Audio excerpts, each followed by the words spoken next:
There are two reasons why a Samsung The Frame TV might not power on. Number one is a defective One Connect cable, and number two is a defective One Connect box. I'm going to show you how to identify which of these two is defective, and if the box is defective, I'll even show you how to fix it on a component level.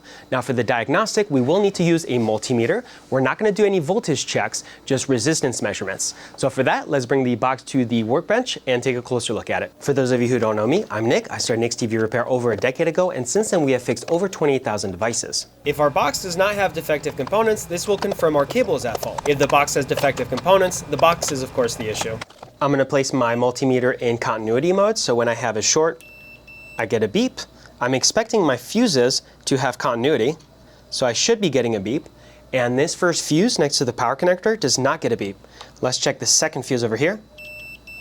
And that one does have continuity, so that does confirm my second fuse is working. My first one has failed open. Now commonly when that happens, we're going to want to take a look at the components on this heatsink over here. As you can tell, there are 4 of them that are screwed into it. Those are going to be diodes and transistors. It's very rare for a fuse to blow for no reason. Usually what happens is a component shorts out, draws way more power than it should, and that's what causes the fuse to blow. So that's why we're going to be looking for shorts on those other transistors and diodes. I'm going to start by doing a check on the diode on the far left. I know it's a diode because of the location ID starting with the letter D. I'm placing my negative lead on the center pin and my positive lead on both of the outer pins, and I'm not getting any continuity. I'm going to do that with the second one.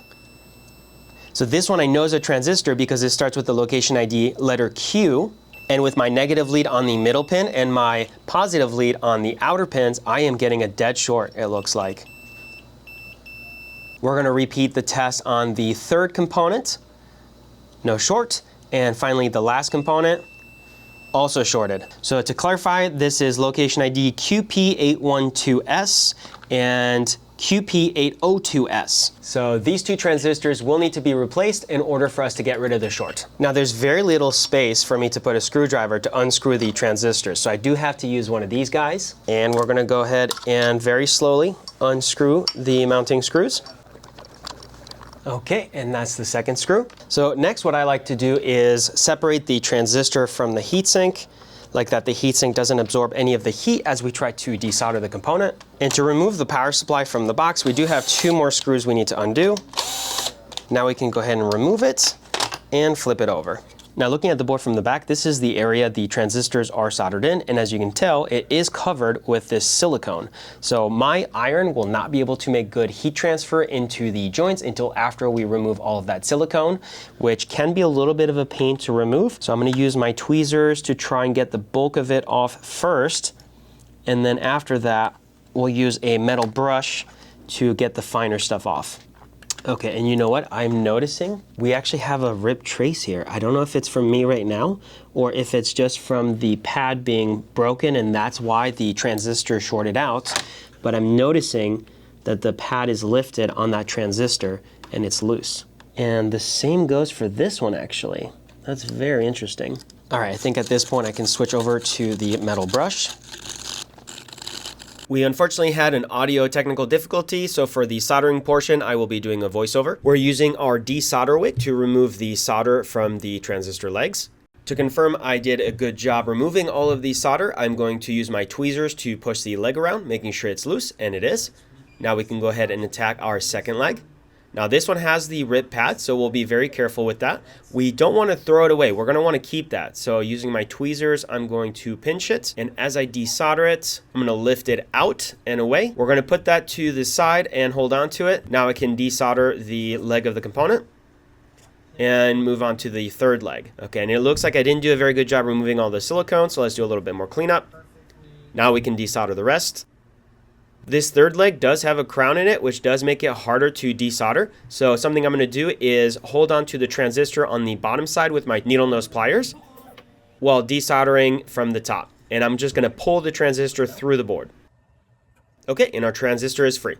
Now that the leg of the transistor is no longer in the way, it's going to be a lot easier for me to desolder the remainder of the solder. Do a quick cleanup, and there we go. Let's move on to the second transistor. As you can see, there's a little bit of a ring on the perimeter of the joint, and that is the beginning of a cracked solder joint, and that's possibly why the transistor failed in the first place. So same deal, we'll go ahead and desolder the transistor, Poke around at the leg to make sure that it's fully desoldered. Repeat the process to the next two. Poke again, make sure it's loose. It is. And for this third leg, I did not do a very good job of cleaning the silicone, so it's giving me a little bit of a harder time.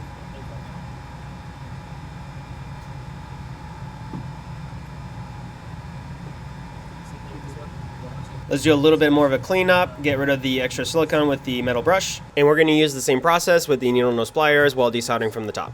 Using a Q-tip and isopropyl alcohol, we'll remove the old thermal paste. And as you can tell, the holes for the transistor, they are not lined up in a straight line, so I'm going to have to bend the middle pin forward so that our replacement transistor can fit properly into the circuit board. So again, we're going to use the needle nose pliers for that. We'll add a little bit of high-end MX-4 thermal paste to the back of the transistor. Spread it around.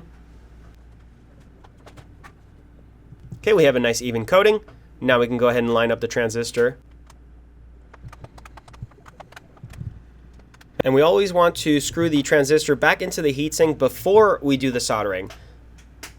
This way it ensures that the transistor is properly lined up. We're going to go ahead and reattach the broken pad. Place it back on and solder it all together. We'll do the same thing with the other side.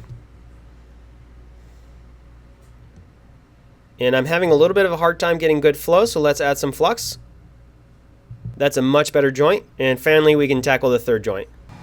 Snip, snip, snip. Now for the other side, the first joint on the left, that's pretty straightforward. Same with the center joints. For the third joint, it looks like the pad lifted away, so the leg did not go through the pad. We'll have to cut off the top, and then we can have the pad go through the leg. I'm going to use the Dremel to reveal a little bit more of the copper on the pad so we can solder to it. Again, I'm having a bit of a hard time with the flow, so we're going to add some flux again. And that's a much better looking joint. Next, we're going to finally attack the fuse. We have a little bit of silicone we need to first clear off. We'll add some solder to the joints first so we can get good flow, but then we're going to use the same technique as the transistors. We're going to use the needle nose pliers to pull the fuse through from the front side as we melt the joint. And our fuse is now free. Now that the fuse has been removed, it'll be a lot easier for us to clear the remaining solder from the joints. We can feed our replacement fuse through. Now the fuse we're using as replacement is a little smaller, but it is going to be the same voltage and amperage rating. Snip, snip. All right, so now that we've replaced all of our components, let's do a final check. Back to continuity mode. Do we have continuity on the fuse? And we do. And again, we'll recheck real quick. Transistors are no longer shorted. We don't get a beep. So at this point, I'm ready to install the power supply back into the One Connect box, and then we'll bring it back to the TV for a final live test. I'm just going to plug it in. I just heard it click. It wasn't doing that before. And we have power to the TV. Now the TV screen is cracked. That's normal. That's just our test set. But we do have a successful repair when it comes to the One Connect box. So if you did find the video helpful or useful, leave us a like, subscribe for more content. And if you have a One Connect box that you would like to send in for us to fix, we do offer the flat rate services, which come with a 1-year warranty. We have those available on our website, which I will link in the video description down below. Thanks for watching.